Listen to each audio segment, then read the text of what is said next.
1 mort, 26 blessés, 35 000 foyers toujours privés d'électricité et de nombreux dégâts dans les régions traversées par la dépression. Voilà le bilan mercredi soir du passage de la tempête Eleanor qui a poursuivi sa route 5e le sud de la France et la Corse avec des rafales atteignant 250 km/h. À l'instar de Carmen, Eleanor a fait d'importants dégâts ce mercredi. La tempête a surtout fait un mort en Haute-Savoie et plusieurs blessés. Un mort, plusieurs blessés. Le passage d'Eleanor a fait un mort et 26 blessés ce mercredi en France, selon un bilan du ministère de l'Intérieur. C'est un jeune homme de 21 ans qui est décédé à la mi-journée sur une piste de la station du Morillon en Haute-Savoie.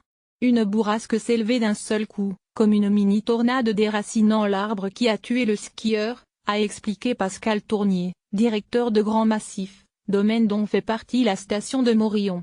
Selon France Bleu Pays de Savoie, le skieur était originaire de La Rochelle-Charente-Maritime. Les domaines skiables des stations des Alpes du Nord étaient en grande majorité fermés mercredi à mesure que forcissait le vent de la tempête Eleanor dans les massifs montagneux.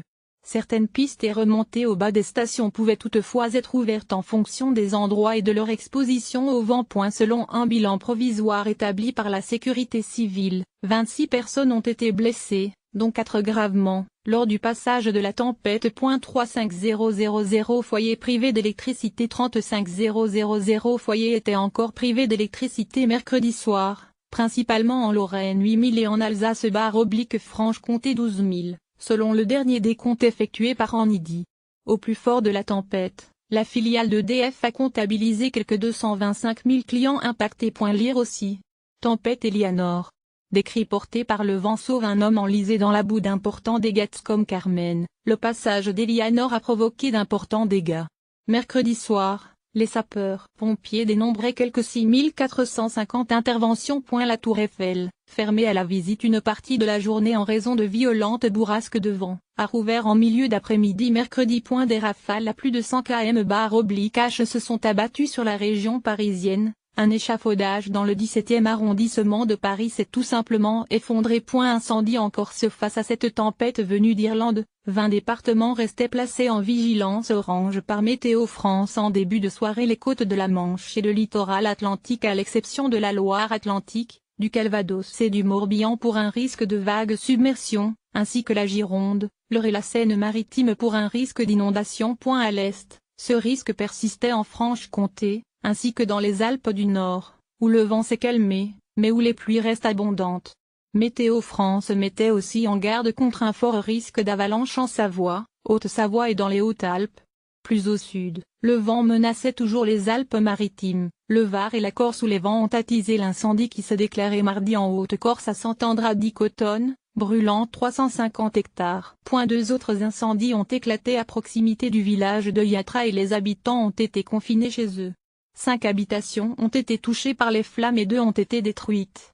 3 personnes blessées ont été prises en charge médicalement. Une personne a été brûlée aux membres inférieurs et supérieurs, une personne a été intoxiquée par les flammes et une personne âgée a été légèrement blessée à une épaule, selon le communiqué de la préfecture. La fin de l'épisode est prévue pour vendredi à 00h00. Des rafales de 250 km/h Chamonix, Avoriaz ou encore Val d'Isère de même qu'en Suisse. La plupart des domaines skiables des Alpes du Nord sont restés fermés mercredi.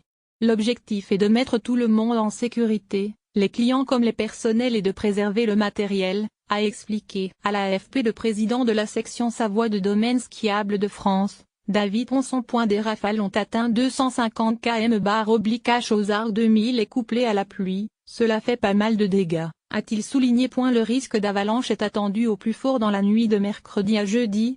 On a tout le cocktail pour avoir des avalanches, des glissements de terrain et des crues, estimait un pompier de Haute-Savoie.